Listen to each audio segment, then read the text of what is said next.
I'm guessing to be one of those like solutions against Cold Embrace, I suppose. That he just wants a little bit of magic damage away from Such a small amount. I don't know about the. It's okay, I guess. Yeah, okay. I don't think you're getting it just for Cold Embrace. Yeah, because he's already got Radiance. It's not like he needs wave push in any kind, so... Yeah, you have enough lane push with Radiance and Skeletons. You don't really need it. There's no Illusion heroes on the enemy team. Particularly, Manta Style doesn't really count. Yeah, he's more than fine with what he's got. He's better off buying tankiness or actually damage. I like the AC pickup a lot better. We'll see if he gets it. I think other items like Halberd aren't bad. The Disarm can be very effective on Wraith King. That's true, especially against Ursa. Yep, against Ursa, you're not required to be the main damage dealer necessarily when you've got Storm and Mirana, who are both pretty well farmed.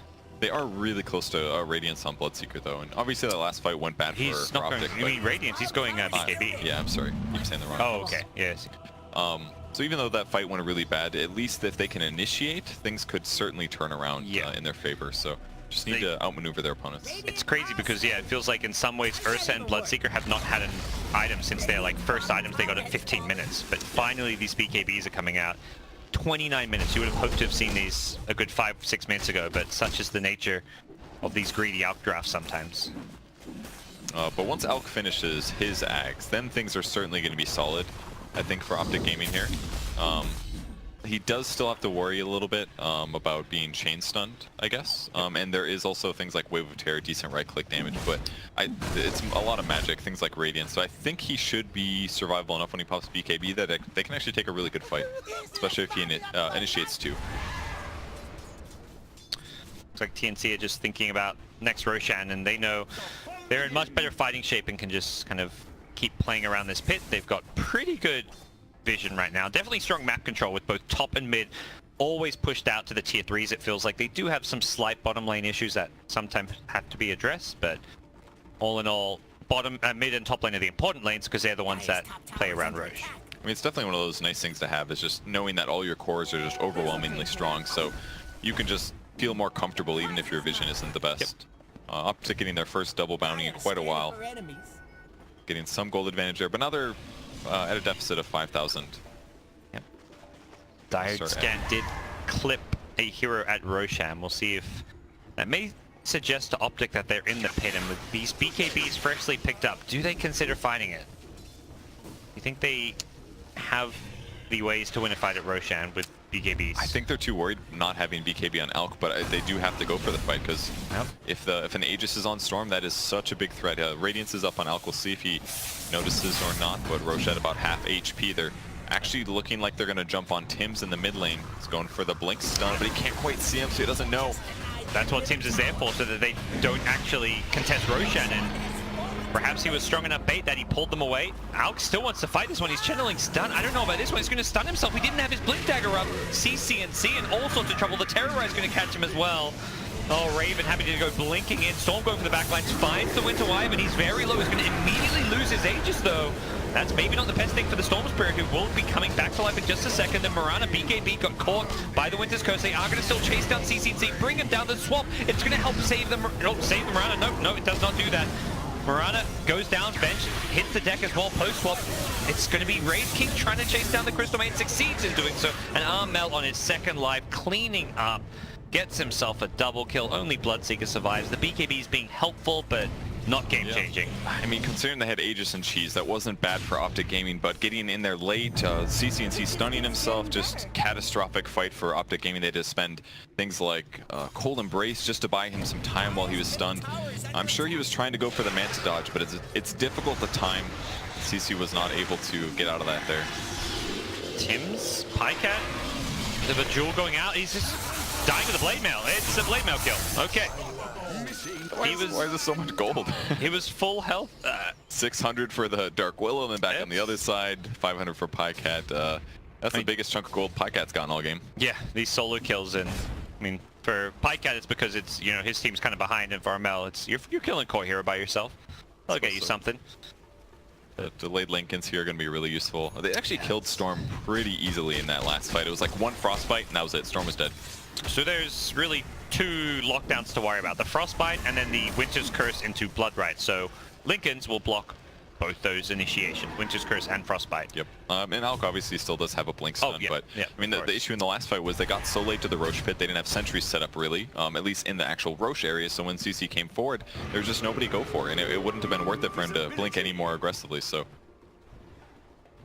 just difficult. It was kind of one of those moments where they're like, we know we should Roche. They just got there a little bit late. They got distracted going for the Willow. If they would have just charged the Roche pit, maybe that fight goes okay, but still so hard when they haven't as much map control all game for them to show up late and try to take a good fight there. Storm getting very out of control at this point. Level 23, about to hit 24, 26 Bloodstone charges. Carrying around this gem to get this full-on map control vision we've been talking about, making it much more difficult for Optic to play their game. If you look at their vision, it's basically just creep waves, pretty much, Manta illusions, stuff like that. So gonna be less gold output for them as a whole. Bit of a push going down bottom, but this has constantly been an area of the map that TNC have just full on ignored. They do not care about this bottom side whatsoever. Doesn't mean much as they hope to find pickoffs back up top. And there's still gonna be creeps high ground, which is slightly helpful, but you're totally right. Like, they're not gonna stick anyone down here that's gonna be able to threaten a tower. They don't have somebody like a TA or a Nature's Prophet or a Luna or something that could potentially threaten Rax. They just don't have anybody that does that. It's basically just Alchemist, and he doesn't have BOTs yet either, so just no big threats. Back at top. They know Willow TP bottom to defend, so they're going to try initiate on Optic's side, but once again, CCNC unable to find a target to drop his stun on. Yeah, I don't blame him for not maintaining in some situations like this, just because if you burn the Manta, then that's an Orchid is going to counter you later, then you'd have to force a BKB. So in the right situations, I think it's fine for him not to Manta on those. But they finally leave their base a little bit, don't find a grab, and now they may be able to abate him a bit here. And here it comes. Yep. CCNC BKB dodges the stun. Nice start for him, but the chemical rate still in corner. They're going to try and focus on Raven first. He's got a cheese as well as Reincarnation. Yule Scepter going to delay his death even further as 33 is just getting kited around, finally pops the BKB. Crucial Maiden's ultimate being thrown, but no one really standing inside it. Raven, he's the one low and gonna just throw away his life because of the Reincarnation. Still has cheese on his respawn. Winter's Curse nicely placed on the Venge. Gonna need some firepower coming out from the cores here. Sam H's BKBs leaps away from the Ursa to get himself back to safety. Armel back up north. He's got one life just to play around with. That's all he needs. It's going to be the Ursa first as well as the Wyvern already brought down. Cuckoo getting fairly low here. The Alk just trying to bring him down. Will succeed in doing so. Still doesn't have Chemical Raid and is kind of on his own here as Raven is fighting, bringing down Pycat with the help of the Mirana. They're going to team wipe Optic Gaming, turn it into an Armel triple kill, and put themselves in a fantastic place to take their first lane of Rax. That was a bit of a crazy dance in that engagement. So many people have like 2 lives and all this survivability, but the fight was going all over the place. I mean, Storm jumped instantly trying to take out the Winter Wyvern, but Aeon Disc buying him some time. And, yep. CCZ running around trying to score kills, but he's able to stay alive, but he's not doing that much damage just yet. Just now picking up his level 20. If he has that at the start of that fight, I feel like they might have been able to do a lot more. Yeah. And Raven, like that's 2 big team fights in a row where he's actually the one who does the most hero damage between the Radiance and the Blade Mail. He just stands in the front line, pops his Blade Mail and says, hit me, Ursa. I don't mind. You kill me once, you have to commit either in Rage or BKB, and then in my second line, you lack that defensive tool and we can deal with you. And even Bloodseeker doesn't feel like he can accomplish that much. He can, Blood Rights gets a good rupture, but he basically traded his BKB and for the first Wraith King kill. Even that doesn't feel that great. TNC happy to take not just one, but a second somewhat lane of Rax as they get the melee Rax in mid and the full set up top. Puts him in a great place here to perhaps even just wait for the next Roshan if they really want to. They're going to have such good map control, all these lanes pushing out. They've de-warded the majority of Optic's vision, apart from a single Observer Ward, which may even get found fairly soon. And Optic are just so limited in what they can do at this stage of the game. Well, they can always hope for the next Ags pickups. I guess he's queuing up a Shivas here. Yeah, he's not even thinking about sharing yet. Yeah, I don't know if that was going to matter. Oh, you can still do that. Okay, cool. Manta dodges the stun. Raven, once again being focused first, but he doesn't care really that much. Unless he gets brought down the second time, which is unlikely. Storm just bowling it forward, takes down the CM. Next is the Wyvern, doesn't have the Aeon Disc back up and dies immediately, forced to buy back. Armel has been ruptured, but he can just bowl lightning away without taking any damage here. He's going to fall on back, chase down and bring down the Ursa. Helped out by Raven, and it's Venge in the front lines who's getting fairly low, but doesn't really feel too afraid. Alk has to wait for at least the Chemical Rage to come back up, but even then, I don't know if he can fight this one 3v5. He's gonna make a go of it. 2 seconds till range. Okay, blinks forward. Really scary. Ball lightning comes in though, looking to pick off the Winter Wyvern. He does still have the Aeon Disc, but yeah, it's easy pick off there in the swap back. CCNC gonna be focused as well, and that should be the end of the game. It is. Armel just going off here. 16, 2, and 7. Fantastic showing from him. Even Raven making Wraith King look a bit more like the Wraith Kings we've been seeing. His frontline impact was very formidable. And his laning stage was rough too. I mean, I didn't catch him that much on the screen, but it felt like him and the Ursa kind of just spread the lane maybe. He rotates for a couple fights. And then just eventually, boom, all of a sudden he's got a Radiance with a good fight. Just really commanding lead for TNC. Optic did have a decent Radiance timing, but it was delayed. And their other lanes went okay, but not amazing. Yep. And the pressure was just so heavy. I'm saying you talked about a lot of their wards were pretty far up on the map, and they weren't really protecting the Alk enough, maybe. He died. He didn't die that much, though. I felt like 1-2 deaths that were kind of crucial, perhaps. And yeah, maybe some defensive wards would have been helpful. They would have spotted maybe 1 or 2 rotations. A couple of those medium camp blocks, maybe those were really more significant than I was making it out to be. Also a possibility, but it also felt like Ursa and the Bloodseeker, they still had disable problems, and especially in the late game. It felt like the item solution to the whole game was a Lincoln's on Storm. He jumps in, he breaks the Aeon Disc on the Wyvern, and the only way they can stop him there is a Frostbite. And they stop it instantly. Yeah, we didn't see any of those big game-changing Winter's Curses, really. There was a nice one on Storm where they solo killed him with the Bloodright follow-up, but it wasn't teamfight impact, particularly late game, because, yeah, Lincoln's was so hard to deal with. So yeah, the Storm Spirit really felt like a solid hero that game. It's somebody that doesn't really care about Ursa at any stage, really. So even with the early Ursa pick, they had solutions at all stages of the game, and they played really well. So pretty solid for TNC. Absolutely. TNC get a important win here in Group B, where things are so tight that every win matters a lot. We'll see if they get the 2 or if Optic can take another 1-1. Gonna be a bit of a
5 seconds left.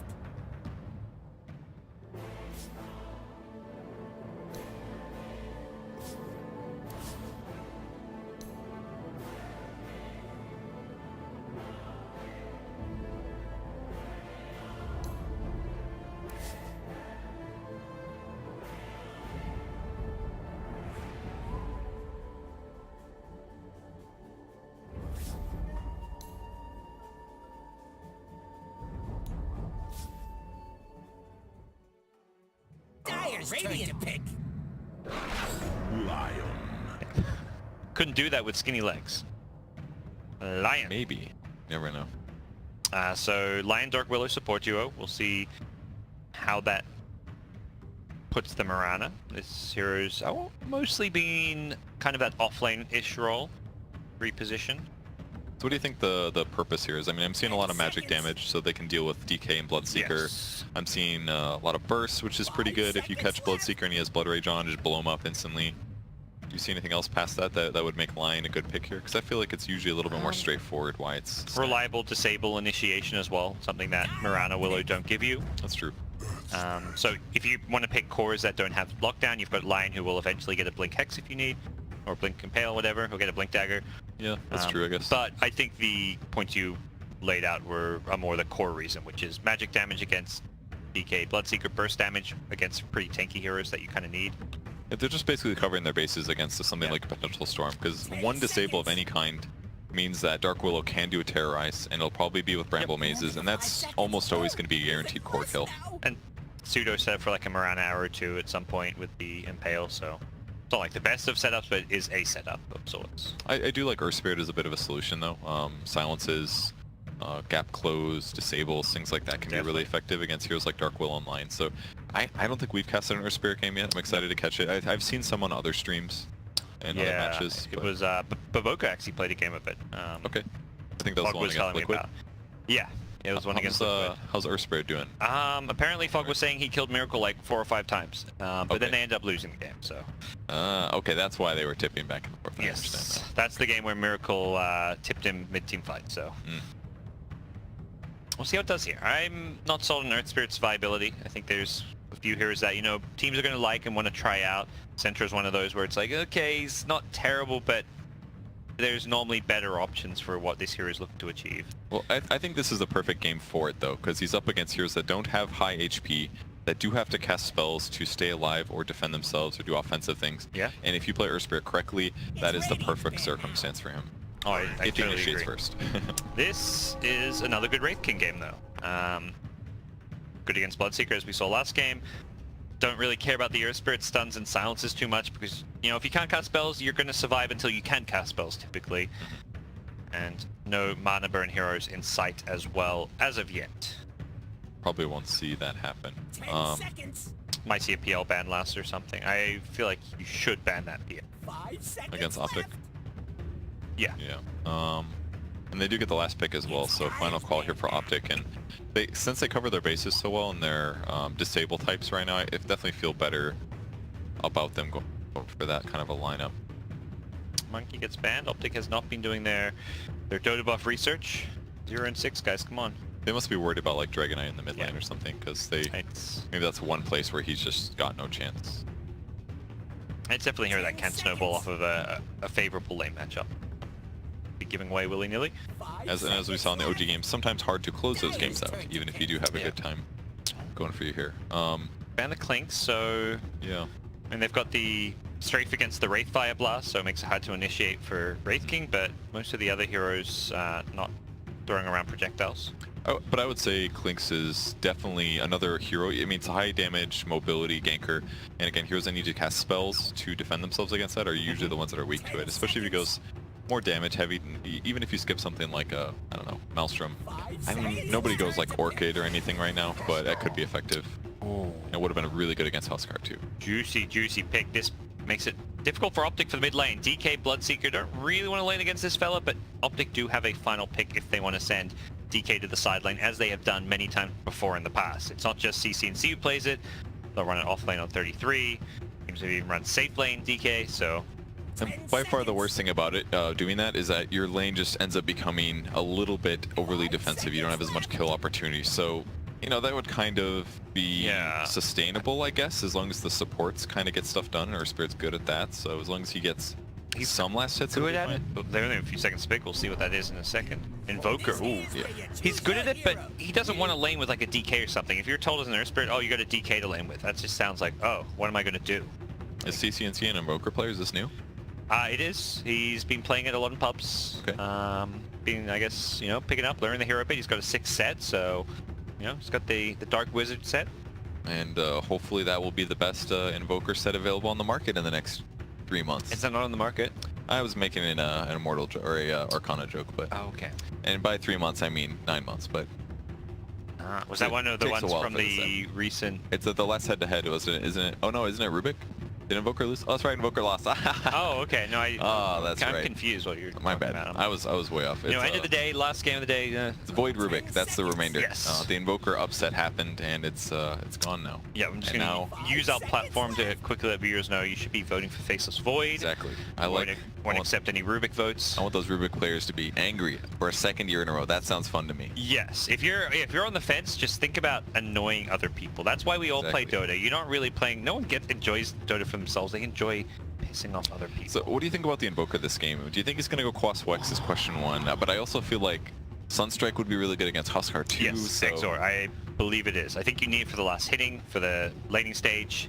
Cold Snap with Earth Spirit rotations. I think Earth Spirit may prioritize the mid lane more than the side lanes even. Yeah, that's a good point. Like Forge Spirit plus Cold Snap and an Earth Spirit roam, Huskar dies for sure. His armor's way too low. Why Earth Spirit used to be like the best forward position and one of the most played was just because you just keep on ganking and crushing the mid lane. You're a mid lane supporter. You never really played too much around side lanes. So with that said, how did the other lanes work out? What's the Bloodseeker matchup they want? What's the Dragonite matchup they want? I guess it's 3-3 Dragonite, so it looks like it'll be off lane, but... You may just, you got to choose one of them to kind of prioritize PPD supporting, and then the other you just accept they're going to have a kind of bad lane, bad game. What is it? The Wraith, you probably maybe just send one here against Wraith King, because that's lower kill potential than the Mirana plus... or whatever it is, Wraith King Lion. Both support plus cores have high kill potential. Did Sunstrike the courier? No. So we'll be Exort for sure for CCNC here. We'll see how he works out on this player. They've got so many stuns. There's going to be plenty of Sunstrike potential this game, and even playing around with that stuff in Blood with Bloodseeker is fun. They've got Rupture, they've got Swap, they've got Earth Spirit, Boulder Smash if they want to deal some damage in that way. There's lots of fun ways to make more use of their heroes this game. Alright, well here we go. We get to see a CCNC Invoker. Where's he going to throw that next Sunstrike? Still singing Founding. Gotta imagine it's coming.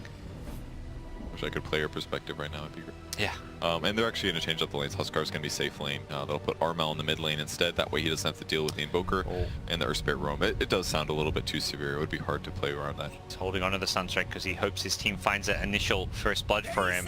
They smoked up top. He actually popped, but not quite in the position they were hoping for. Cuckoo nearby. They do spot Zai running past, but this may be the bait here. Yeah, they're going to go running after him. Cuckoo could be in some trouble. PPD going to set up the stun into a roll here and the silence. The Sunstrike's there. He does not get the last hit, but it still goes the way of Optic Gaming. It goes to Pycat. Not quite the outcome you want, but still a favorable outcome for Optic. Yeah.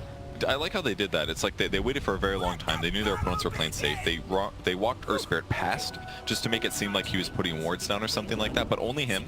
And then they just waited back with Peter hiding behind the tree. That way they could lay the trap and still get the kill. The benefit of all the nukes that they have, really. Yeah. It's like 100 damage from each person involved in that fight. Very nicely done. See, Tim's headed towards mid. Knowing there was a courier and some bounty runes going Optic's way, he wants to snipe this courier, and it looks like he may as well do it. Courier snipes have become quite infrequent, which means this is more likely to work. He won't get it on the way out, but he will get it on the way back, I can only imagine.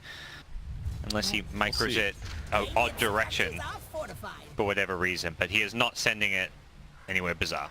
Goodbye, little courier. Yep. Rest in peace.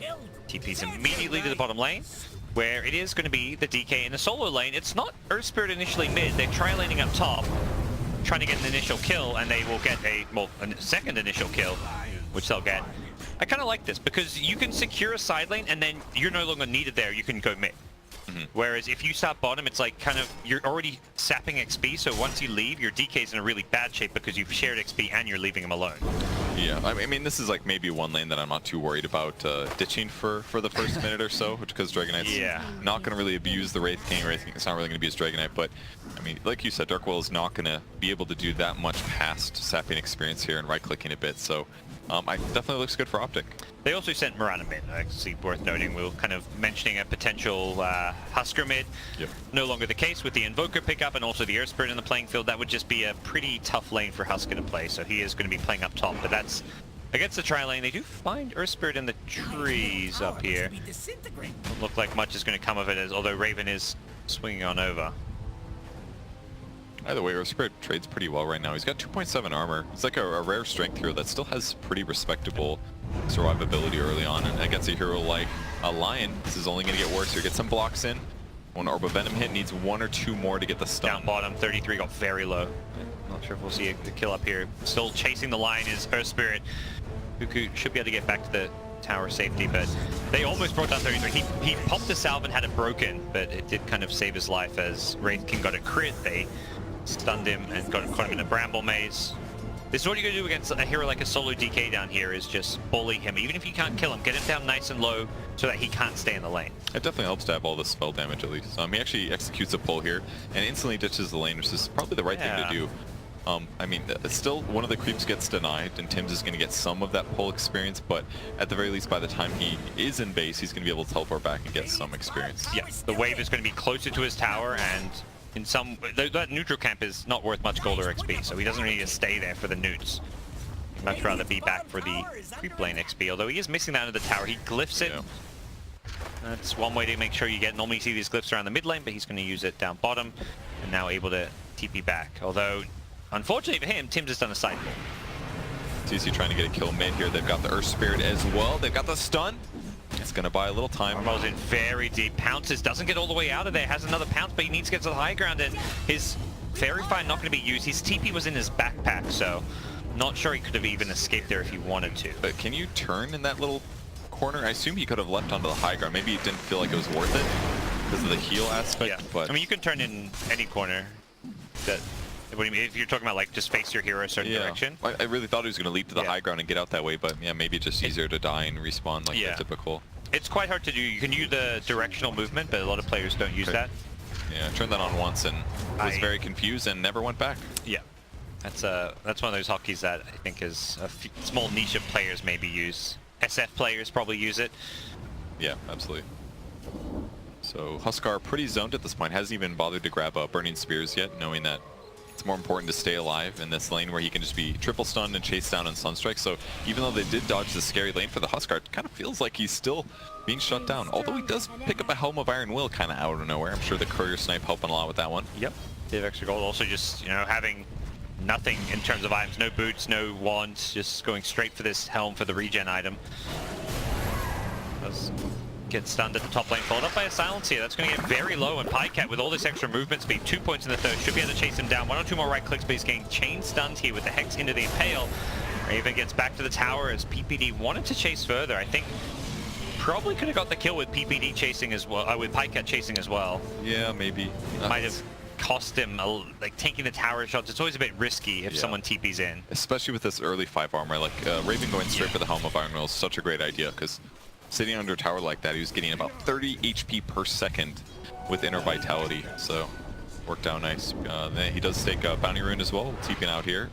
Oop, the camera weird, doesn't get the stun just in time. So 2-3 bounties going to TNC's side, so they've got to feel good about this one. 3-3 even wasting his time walking around. He's kind of off laning the Radiant side, gonna pull creeps, I guess. Wow, okay. Safe lane's pulling creeps, why not? It's no longer really the safe lane these days. I think some of those names are perhaps a bit outdated, at least in meaning. Nice first hit crit, as Sam H is looking to chase down 33. Should succeed in doing so, and get the kill, as it does look like DK at least spent his money before he goes down there. Not that he had all too much of it, so to speak. I mean, he's running around at 283 movement speed. It's pretty hard for him to do this creep pulling thing when your opponents have like a full treads up on top of you, so. He's being sacked, but I think his team's probably just saying something along the lines of, you know, Husker's having just as bad of a time as you. Bottom river. They're going to see an impale into an arrow. Should be the death of Psy. Goes for a stun. No roll in time though. Yep, Tim's very familiar playing against Earth Spirit or playing as Earth Spirit, so dodges the boulder smash that would hit 3, and then a couple more right clicks is the easy kill. So they came down bottom because they want to push. Yeah, they have a Skelly army going already, and he's got additional Skellies to summon. These are the ones I believe from that kill that he got. So with the siege creep here, they want to take down this tier 1. Raven, the carry of sorts, heaping in at level 3. But hey, why not? That's what you gotta do sometimes. Yep, they want this 33 kill, and they've got the magic damage from the Burning Spears, as well as the Dark Willow here. He's going to follow it up with a Shadow Realm hit. Should be close to a kill here. he's surely making them work for it. Yeah. And I think that's honestly okay. The amount of time that they spent to blow him up was, I mean, the creep wave's dead. They did keep the siege creep alive though, and with some skeletons, they should be able to bring it down still. Looks like Radiant do have a glyph. Not sure if they're going to use it here. TNC tanking tower shots now just to make sure they get this tower. And they will succeed. Raven even gained the last hit. Yeah, they give it to him so you Mid can lane. get back into this. Sunstrike not going to land. Leap away as Zai's level 1 stun does not last particularly long. Something that CCNC may be over Maybe expecting, yeah, the double stun. But even with that, it's still only, what, 0.5 seconds per level. Used to stun a little bit longer. Yeah, level 1 I think used to be a full second even. Yeah, and that's one of the nice things that TNC's done is they kind of cut their losses basically. So when you do an aggressive tri-lane like this, if the enemies just leave the lane, then you just never find kills no matter what. Great arrow on Peter. Oh yeah. Tim's is going to follow it up with a Curse Ground for some even more stun duration. Peter tries to deny himself to these newts, won't succeed in doing so as they make their way to the shrine. So now because they haven't been able to catch up as many kills randomly across the map, Zai doesn't have as much to grab. The Sunstrike kill made it all kind of cascades here. Raven down bottom. He needs to be careful though. There's a lot of heroes coming his way, including a Bloodseeker with Rupture. Well, I think they'll see the Dragon Knight coming. Yep. Without too much worry here, but he should know this top lane might be the safe place to farm, although Sam H is already up there, so yeah, he's gonna TP his way out of there. Go for the jungle, in fact. So last hit wise, pretty even across the board. Very even game gold wise. Yep. Tower's dead on both sides. We're pretty much mirror images here. I guess I would argue Dragon Knight playing from behind is not as bad as Huskar. Maybe something you could say, but Huskar has more ability to kind of snowball out of control in a short period of time. It's also like the farm distribution in general, like Optic. I'd say OG, they are an OG, but not the one most users would think. They've got it on, you know, their main carry, Pycat, and their mid CCNC and Boku, whereas TNC, their top farmer is Sam H. He's normally like the playmaking initiator who has less farm, so yep. They're just going to be less comfortable when Raven's having a bad game, whereas 33 having a bad game, yeah, that's a 3-position normal thing. Yep, and still a hero that can absolutely contribute in that way. Land stuns at the right time, move around pushing, split push, that kind of stuff. But Sam H going to TP out, prepping for a smoke here at the shrine, and they group up. I don't think that one is spotted by the Radiant team. They've got decent wards actually to control any kind of aggressive movement, and they're predicting something. They put the scan down, but it's a little early actually. I wonder if that will mislead Pycat, who is trying to farm this small camp here. Oh, it was a dire scan, excuse me. Oh, Sam H going to scout him out. He walks into the bramble, unfortunately, and there's going to be a stun to follow it up with the Wraith Fire Blast. It's going to be a arrow and a Curse Crown. Pycat doesn't get a chance to cast a single spell there. Bramble is so tough, man. You're trying to hurry, but sometimes you just don't expect the cast frame to catch you in one little bramble and everything's set up. So pressure mid at least. All you need is a brown boots and a belt of strength, and Dragon feels valuable here. And some tower damage in. It's best not to stun his friends. Yeah, this is just some casual tower damage here. Sam H shows up with a Red Fire Blast. Not sure that's the best fall. This Impale just level 2. Lion, not really particularly high level. It's 10 minutes in, he's still only level 3. Desperately going to need some experience somewhere on the map as Optic look to continue pressuring this tier 1. Salve up on the DK, he's going to keep chipping it whenever he can with the corrosive attack from his Green Dragon. He gets stunned again, or links it with a Starstorm, and that's going to be enough to bring down 33. Yeah, isn't able to get his wand off in time. Yep. Little too much burst damage, a little too hard to force that one. Another death for 33, but still not that much gold. I mean, his net worth is literally 100 away from Earth Spirit's position, so it does force a lot of reactions. A lot of spells were used there, and even still the supports on the enemy team aren't even that highly leveled, so it doesn't feel that bad to me. Huskar's game has been a bit salvaged though. He's back up to getting an armlet, his boots on the way as well, so it's no longer just the story of an underfarmed Huskar and DK who is struggling and falling behind. It's now really just the DK who's suffering. I would say the biggest lacking from those levels. So level 6 on Huskar at this stage is certainly low. So it should be easy to kill him. His damage output is still going to be high, but his survivability won't be impregnable like normal. So if they can rotate the right heroes over, absolutely they can get a kill on this guy.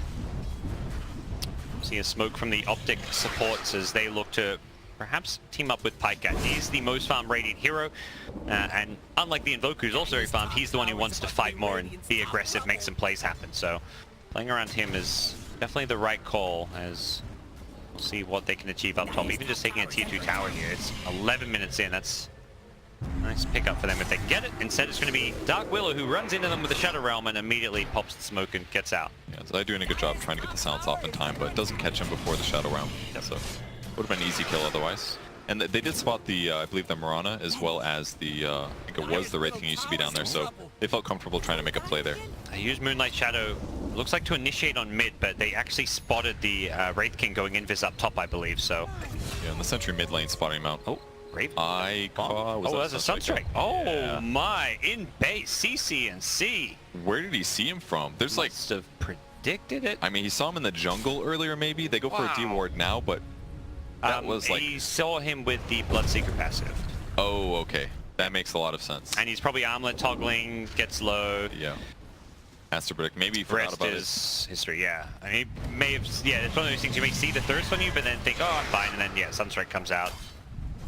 Well, that's a huge one. Nicely done. Yeah. 449 gold going to CC&C for that one. That's half of a piece of his Aghanim Scepter parts. So, see Optic continue to play around this top side of the map. Wraith King did finish his blink now and immediately smoking up with Armel, looking to make some plays happen. It was also Lion who's hit level 6 finally. So 13 minutes in, I believe he used that experience tome. Ooh, perfect grab here if they can get him. Yeah, he's got 4 orbs. He wants to plant some of these nice and deep. There's an arrow follow-up. Easy kill. Don't even have to use that long cooldown of Finger of Death. So even better. This is what the line does. Earth Spike into an arrow. That's a guaranteed kill every single time, and it still has the ability to do so many other things. If that's a Shadow Demon and he buys a BKB, then this doesn't work out as long, but Lion has absolutely shown his value so far. Yep. He's going to plant some of those 4 ops that he's been stocking up. Cuckoo getting those fantasy points. As getting them nice and deep in some slightly unconventional places. We'll see if PPD can sniff him out or not. Well, tower falls. So I'm going to try for a solo kill mid, or top that is. Didn't hit the roll, but doesn't seem to matter. He still hits the stun and the silence. The damage over time from the Magnetize is going to be enough. Gets the kill back at mid. It's Vengeful Spirit King initiate on. They're going to take down the Wraith King, but he has got the Reincarnation. Rupture, though, is going to be there when he respawns if they want to throw it out. Don't even know they do need it. And there's going to be a Chaos Meteor to bring down Sam H a second time, but comes at the cost of the Dragon Knight. Still seems like a decent hold for Optic. Yeah, a lot of choices there for 3-3 to make. What does he go for the Huskar stun? But I think stunning the Wraith King under tower is definitely the right move.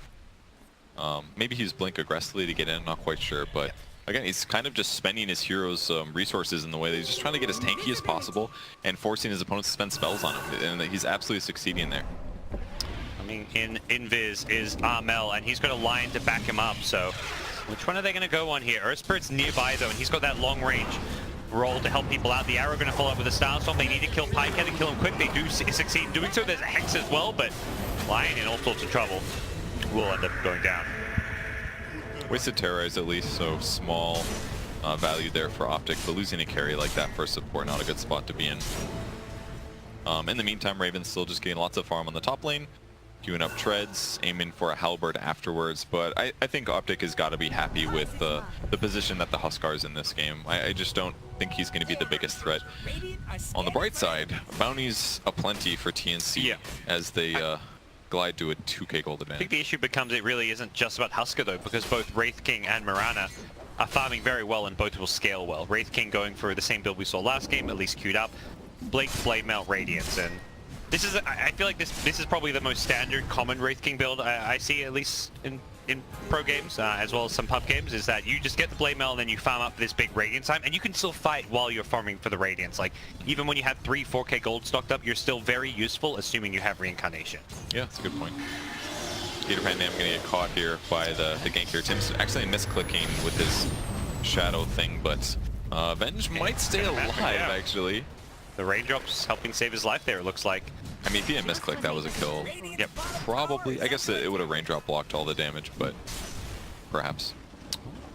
Not bad for TNC, who may be eyeing off Roshan fairly soon. Husker, of course, a hero that always wants to grab that early Aegis as much as possible. And Optic actually just kind of playing passive for the last 5 or so minutes. TNC's doing a great job, like, grouping up and smoking at the right times, but on Optic's side, looks like they want a little time. Still 1,000 gold till BKB and Bloodseeker, so that the fights will go better there. And again, once another smoke. CC is definitely who they want. Yeah, they would love to find the Invoker. They think he's farming very safely out here up in the top lane, but it's not the case. He'll probably just stick around. I mean, it's a long ways to like Forge Spirits to push lanes out. But he could actually kill this Huskar though, with like a Cold Snap and a Meteor. I guess he would still ulti Life Break, remove the Cold Snap and be fine. Maybe this is a really hard kill. It's not, I guess, not a guarantee enough. We'll see if he pokes his head out or not. There's been these TNC heroes have been missing for so long now that, yeah, they're going to reveal themselves. At this point, you're just assuming, like, if someone's up here, they realize we've been missing for a good 45 seconds. Mid lane CCNC terrorized, pushed back into a Bramble Mate. Armel going to line up an arrow with a leap. Doesn't get the Starstorm out, though. I don't think there was going to be quite enough damage regardless, and the arrow duration was just... To hit the arrow, he had to leap forward, so that was a very short arrow stun. And they won't get the kill, but they are pushing top, so not the end of the world. Tim's putting a big show of force in here, even though he's literally the only person here. No cooldowns, no mana pool. Zai might spot him, but that was a nice little move by him. Like, no other way can you convince, like, please slow down this push than TPing in that aggressively with that little spells and casting something. And here they come this time, though. Great King of TP at 33, just holding his ground to try and secure the tower. Perhaps just willing to throw away his life for the cause, but Optic maybe have other ideas. They've got a lot of people up here. They're going to see Lion finger the Earth Spirit, but they want to bring him down before he uses any spells. The Magnetize does not come out, and Wraith King wants to chase. He's got Blink soon. Can he get it off? He blinks forward, finds, well, a couple of stuns, but he tanks those with a Reincarnation. I don't think he cares if he dies here. He slowed 2 heroes, killing him. Maybe the death of Optic, and that's why you just want to leave Wraith King alive half the time. They lose 2 heroes just for a Reincarnation cooldown. That is not worth it for them. Yeah, as soon as they lost the Earth Spirit, they needed to get out. And I don't blame 3-3 for sticking around. He was trying to interrupt the Blink Dagger for Samage to cover his allies or land a stun, but the Blink came off cooldown too early. And at that point, it was kind of a hard committal that they'd stuck around a little bit too late. It's one of those counterintuitive moments where you should have stunned the Wraith King and ran away, even though he's got 100 health. Just let him live. It was a level 1 ulti. He levels it up now, so it's still that long 200-second cooldown. So he's got to wait for quite some time to make another maybe team fight impact, but he's, you know, he's got Blink Blade now. It's gonna be a while till he gets to level 20 though, and CCNC does have level 12 with an axe, 3 points in Wex, so we could start seeing some EMP as matter perhaps. Unlike though some of the other mana burn heroes, it's like the nature of Tornado MP is like you can almost always get your wand off afterwards to give you enough mana to reincarnate. Whereas if you get stunned and you're hit by like a PL or a Weaver, you don't get a chance to pop your wand half the time. Yeah, that's true. And with the Blade Mill, he's got more mana than normal. They did notice the Potom ulti come through, though. Zai was scouting things out with an Invis rune. They just need to stay on the high ground. Peter's going to be the one possibly tanking the gank, scanning the Roche pit as well, but now Zai's going to spot Tim's. He could solo kill him, perhaps. And he's going to go for it. Stun silence with a Sunstrike. Nicely played. CCNC gets the last hit even. Yep. No hesitation at all from Zai there. Optic, Braver Roshan here. It doesn't look like they have that in mind. They do have the Wave of Terror with some damage amp, but it's not even that great, I don't think. We've seen other Avenge lineups try the same thing. They do not kill Roche that rapidly. Maybe something that's not as important these days. Optic showing CCNC top, but they're actually coming bottom to defend. They know Samage doesn't have ultimate, I believe. They're going to initiate on him. The immediate TP out gets cancelled. Raven also needs to find a way out here. He's got a TP. Can he find a way to use it in the trees? They bring down the Wraith King eventually as the chase is on, and Raven actually does not get caught up to. 33 doesn't have a Blink Dagger or any kind of gap close. He's got one queued up, but because of how bad of a game he's got, it's hard to get those extra kills. Either way, some great grabs though. It's definitely one thing that Earth Spirit helps out as a 4. Like compared to a lot of other ganking or team fighters, a lot of times heroes like Earth Spirit that can affect and interrupt TPs, they need Blink Dagger first, but he's got it built in with his Rolling Boulder, and it's actually been impactful in a couple of these engagements already. Someone calling? I mean, it's only TI, right? What if it's what if it's a really good offer or something? I'm not sure what someone calling means. Maybe yelling, because your phones only get taken away. So that's a good point, actually. I don't think he actually means phone. But bounty runes come out again. TNC grab the initial 2, there's 2 more which are untaken, which they can also grab. So could see another 4 TNC bounty rune, which has been big chunk of gold. I feel like that's close to like 3,000 or 4,000 gold just from bounty runes that TNC have over Optic. And it feels like a staple for both games that Optic is maybe not always on top of snagging bounties. I don't know if that's just I'm not necessarily sure why. Maybe they play a little slower. Maybe they're more defensive. Kuku looking dead in the mid lane at least. Yeah. Swap, cold snap, easy pickings. Not the biggest deal for him. Pretty small kill to be giving away. As deep aggressive wards do get planted. He got the tower tonight, so it's actually totally worth it, by the way. Oh, I didn't notice that. That's really good. Denies more gold than he gives. Some experience maybe, but not a big loss there. And hey, Raven's like, wait, there's a bounty rune here? 2130? Okay. I'll take that one. Halberd's finish on Huskar gonna be really useful against heroes like Bloodseeker. Even Invoker sometimes can be really helpful. Yep. 3-3. Ooh, very close. Almost nailed by that arrow. Bottom tower. Almost a rare mistake. Interesting skill build too, the old 3-3-3 Dragon Knight. Not common, but 0.75 seconds of stun. Sticking true to his name. Bottom tower. That's a really good point actually. Yes. Gonna go full immersion. The really crippling thing about these bounty runes isn't so much the cores, it's because that's team gold. That's where the supports take the biggest hit in terms of the percent of their net worth. And that's where, you know, last game PPD couldn't finish an urn. This game, DK struggling to finish a Blink Dagger. Earth Calling up Spirit support. just has an urn. These supports wish they were getting these bounty runes. Does put a sentry down though. TNC does spot this out, but they have better control in this area of the map. They're doing a good job hiding. I like how they're deep in the trees. Don't even give them an opportunity to initiate. They're going to fall back and probably try and take Roche themselves now, feeling like it's pretty safe to do so. Earth Spirit, though, in the neighborhood, in a pretty cheeky little spot here where he could go for a Roche steal. Yeah, get your Twitch clips ready, guys. This could be it. Armel misses the arrow. The Sunstrike going to give some vision, so now he can time it. He has a very good idea of when Roche is going to go down. Zai poised to strike. Here comes the roll with a stun to follow up. Gets it, ends it perfectly. Gets the last hit as well. Zai, Doda, dies immediately. Wraith King, though, the one who dies on the TNC side, does have reincarnation immediately. Arrow hits the DK as he goes blinking, and they kill the Husker. Wraith King's got no way to survive his second life. He's going to go down as well. And 33 somehow doesn't die.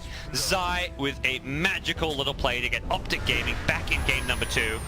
They're not done yet. They're going to get Armel. The Sunstrike, not enough to kill him off, but Zai is there to finish it. Well-deserved kill going his way. And there's the tip. Zai, the man of the moment. That was Fantastic what a play. Sunstrike obviously helping in a big way, but they were not ready for an Earth Spirit from the right side. And he's lived in their jungle the last like 3 minutes, waiting for this moment, putting wards down.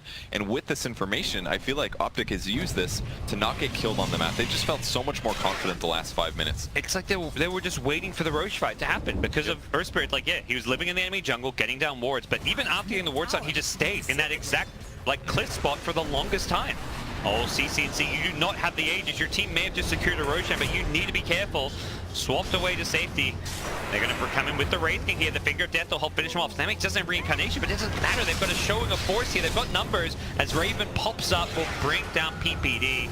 Full-on retreat now for the rest of Optic. And that's Zai's Earth Spirit rolling and TPing away. Nicely done.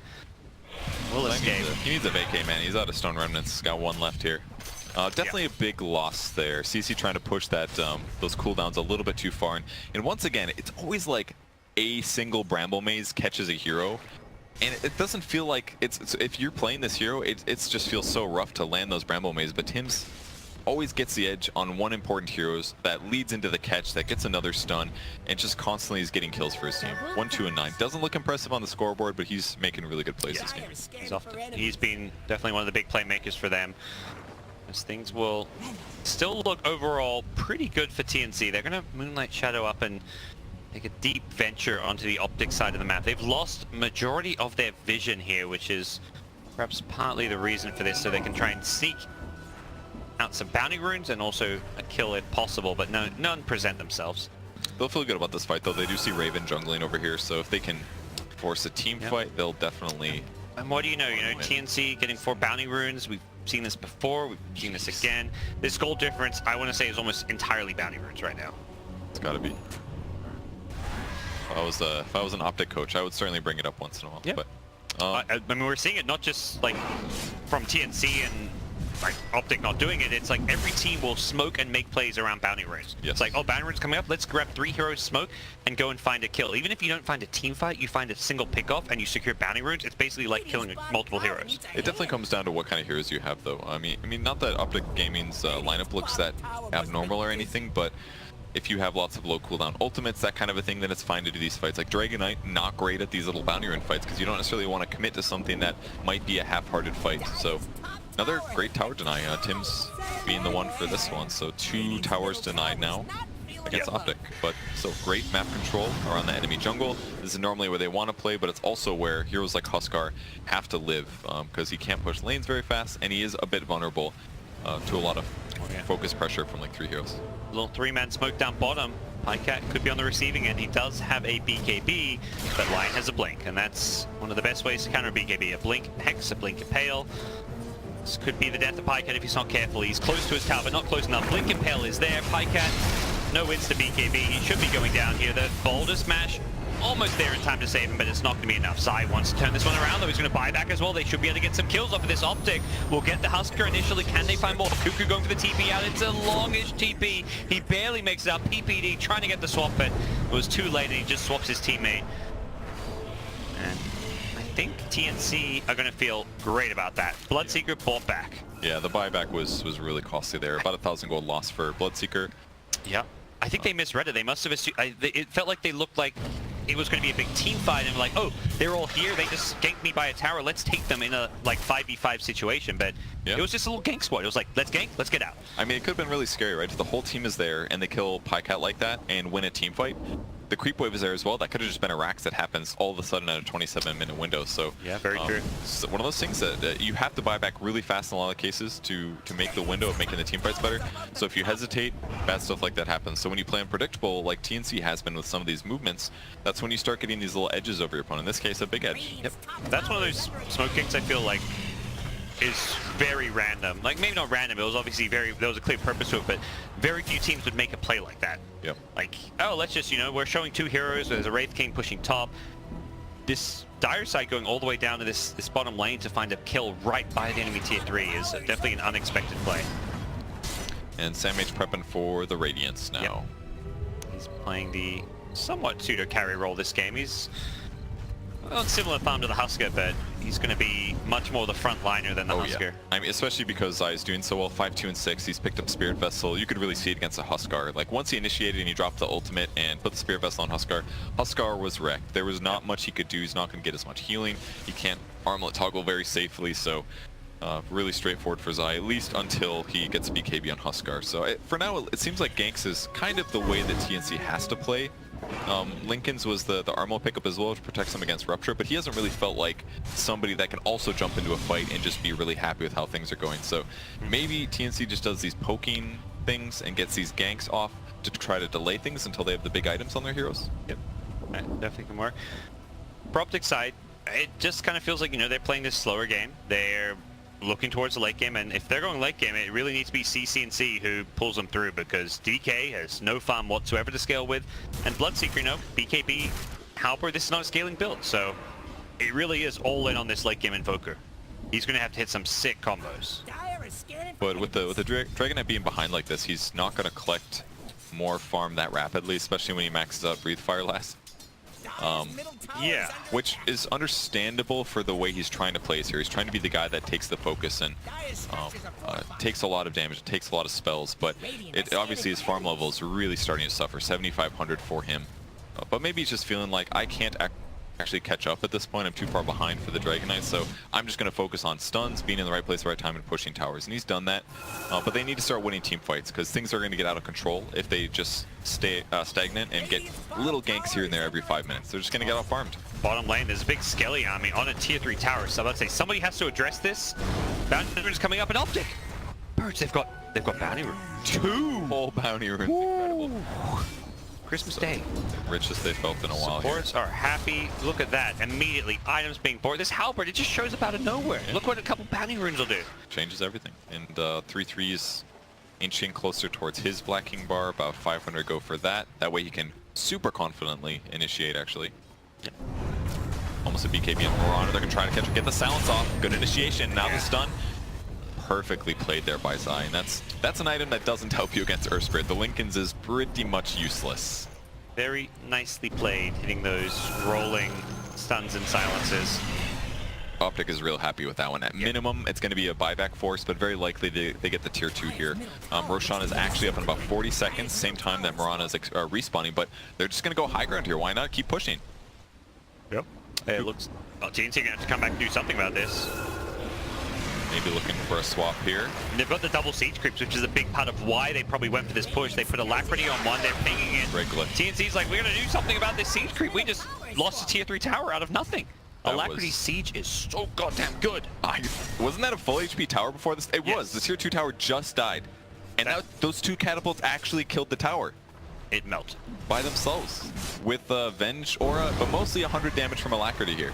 And now the game just completely changes. With that small moment of them getting the Mirana kill, because they didn't want to buy back. I mean, I don't think they expected the catapults to kill the tower that fast, but they get tier 2, they get the tier 3, they're going to deal with shrines, and now the map control from TNC is just utterly different. It really just all comes back to those 2 bounty runes, Purge, I gotta say. Yeah, I think you're right. that's the difference, mate. The confidence. They hear that gold and they're like, you know what, guys? It's going to be all right. Well, that puts them in a good place. Next Roach has respawned. TNC have got to be thinking, that was a bit of a mess up here. We lost a tier 3 tower, we lost shrines, we lost a lot of map control. We need to right this ship as they may look to play around Sam H. He got this Radiance and they've yet to kind of fight around him and achieve anything with it. His level 3 ulti also online, which is a big timing. 40-second cooldown. You really would want to be fighting as often as possible when you have a level 3 ulti on Wraith King. Well, they're going to pop Potom ulti at least. They've got Haste Rune on Dark Will, and never mind, running out. CCT needs to be careful here in this mid lane. He's a little bit exposed. Does have a swap to back him up though. Yes, and lots of BKBs on the course, so they're going to go on the Dragon Knight instantly. He's going to, oh, great swap, going to buy time. Root caught him though. He is going to BKB before Armor Starstorm hits though, so they take out the Venge with these. Can they bring down CCT? He pops his BKB, already very low though. And on the Dire side, they've taken no casualties and did finish off the Dragon Knight. Rupture used to. I got Kukulo. Yeah. It's very tempting. I'm sure Bloodseeker salivating right now. Can they take Roshan off of that? That's a dead DK, and I think just as importantly, BKBs were used, at least on the Invoker. Bloodseeker still has his. Dire side used a BKB on both Mirana and Husker, but I would say somewhat less dependent on these for a fight.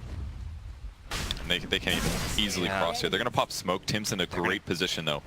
Very likely that he'll be able to block the CCNC dropping some Forge Grids. They know they're approaching, but Tornado comes through. Yep. A little bit too late. Are they going to take this fight? That'd be very brave. They should know where PPD is off that Wave of Terror. They're going charging forward, but Optic do avoid getting caught. I think he's maybe trying to just vision, break Blink Daggers, that kind of a thing, prevent chase. So they don't get the defend. Definitely a little tough for them, but it was actually amazing how effective it was to jump in like that and just burst down 33. They threw all the nukes on him. He would have died instantly without swap, no BKB out of him.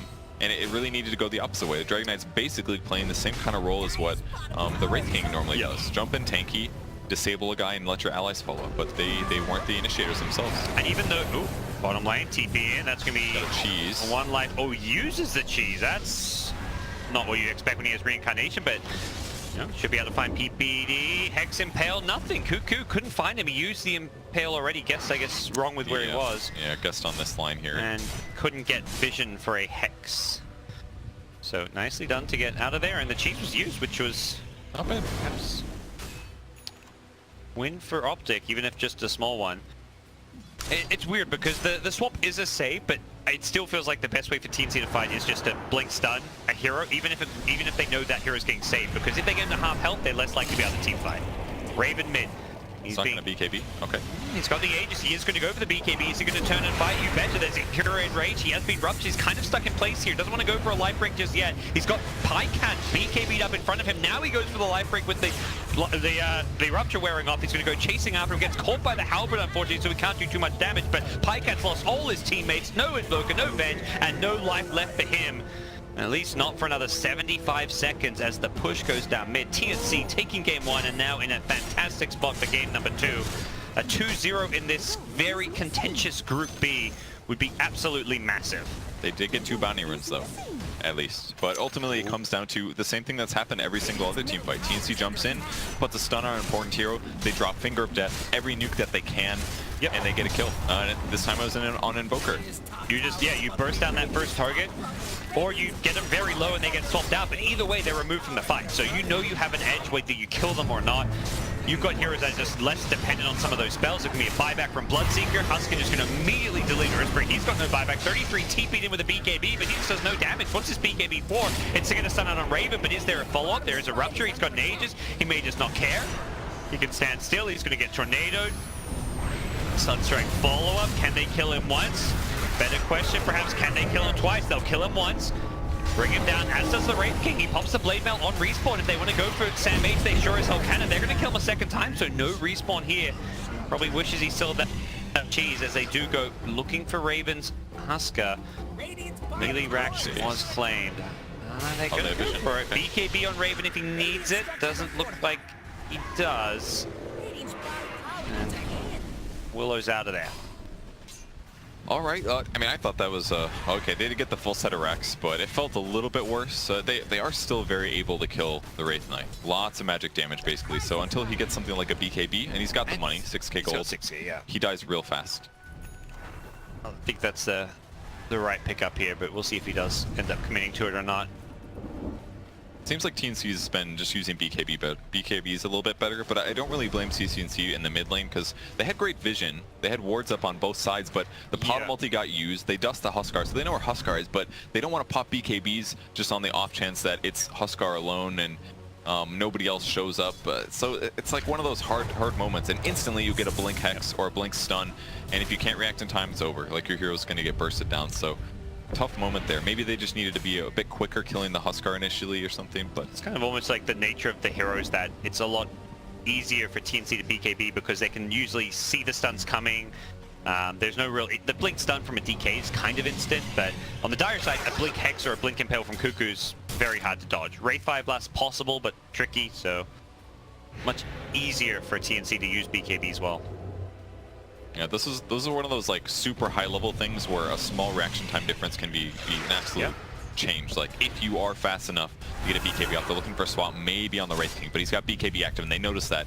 They know it's not time to go now. No. Pre-BKB, yeah, kill him twice maybe, but definitely not now. Now, maybe not. They're going to try and maybe get a free cheap kill on him. They don't want to commit too much. They're not throwing any BKBs. They will get that first kill. They're not even... No, they are going to stay around here. SMH immediately BKBs. Looks to turn and fight. Earthspirit got hexed up when he went in here. He gets taken out without getting too much off. Did get the magnetize out. SMH is dying a second time even with the BKB. Not bad for Optic, but they have lost CCNC. Armel found him, and he's going to throw out an arrow. It doesn't hit 33 here, but Raven's there with the Burning Spears. Should be able to do enough damage to 33. He's trying to hide in the trees, but that strat doesn't work. This isn't TI1 anymore. You don't stay in the trees. You're going to get out of them and go and fight. Tim's just going to find Pike out as well. The Finger of Death getting him nice and low.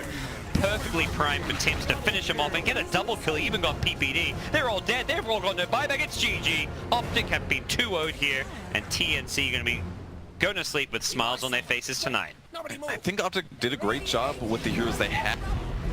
Always playing from a position of weakness. The initiation of TNC was just superior, and it just made me feel very confident in TNC over Optic as a team. Like, they both games, it was kind of a back and forth thing, but just across the board, TNC was making better rotations. They were more successful. Their teamfight initiations were better. They were using their items in superior ways, and they just were playing faster, going from gank to gank more rapidly, while Optic sits around farming creeps or waiting for an easy gimme kill. They look like the confident team, and I'd say one of the bigger criticisms of Optic in the past and some of these players and teams has just been how they perform on LAN. Players like CCNC was just inexperienced. He's not a veteran to the LAN scene. They've got PPD there, but all three of these core players haven't had the best LAN track record. This was a Pike. He's been playing competitive Dota since Dota 1, but he won his first LAN of all time this year at Starladder. So this is a somewhat inexperienced team, a team that doesn't always do all these big events, and TNC did not look afraid. They're a team who has a great track record at TI, and they showed it a bit here.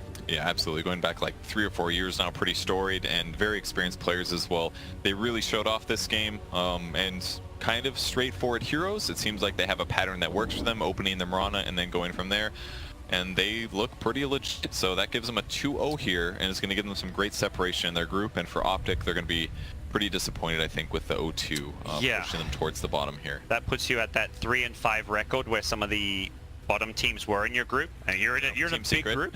Team secret, you know, yeah, you know, you're down there with the garbage. Yeah, very Please. very hard group. That what a fun TI where you can have it be so competitive, and like last year it felt like, oh, it's going to be one of these two teams who are obviously the worst. This year, one of 5 or 6 teams could get last place. Could be anybody. TNC 6-4. They're now tied with VGJ Storm on 6 wins. VGJ Storm only have 1 loss, at least according to Wikipedia at the moment. But They're set behind, basically. They'll catch up with some more games. Yeah. But great That's series. And just something to work for Optic, I guess. Maybe need to play faster. Maybe it seems like they're still kind of searching for a play style that they feel comfortable with. And I feel for teams that are losing games, because then it's hard to feel like you have something that you're comfortable with, because you're just maybe playing worse. So it's hard to get confidence. It's hard to find what strategy really is good, because you're just constantly shifting and scrambling to think like, how do I actually gain ground here and get all the wins that I need. So. well, that does it for us on stream number D. God damn it. Number D. Number D. That's a great way to, you know, conclude today. It's extra confusing because Great it's actually outro. stream 5, so it's even worse. Stream number D. Jesus. On our Yeah, there's what paper on our number doors. goes with D? we promise. There's a little piece of paper that says stream D. We swear. It says number D on there as well. So Exactly. I'm actually not referring to the number D. I'm referring to the formal name number D, which is the official name of this casting room. So I was not incorrect. And they got the best casters for number D stream, as you can see. Best producers as well. Yes, that's right. We're done. There's a lot of great dirt tomorrow. Tomorrow's kind of a big day because there's a lot of matches. Things are going to shape out. It's not the last day of the group stage, but there's less matches on the last day. So tune in tomorrow. Tune in every day. You're watching TI8. Thank you for joining us, and be sure to hop on to the other streams and join us again tomorrow.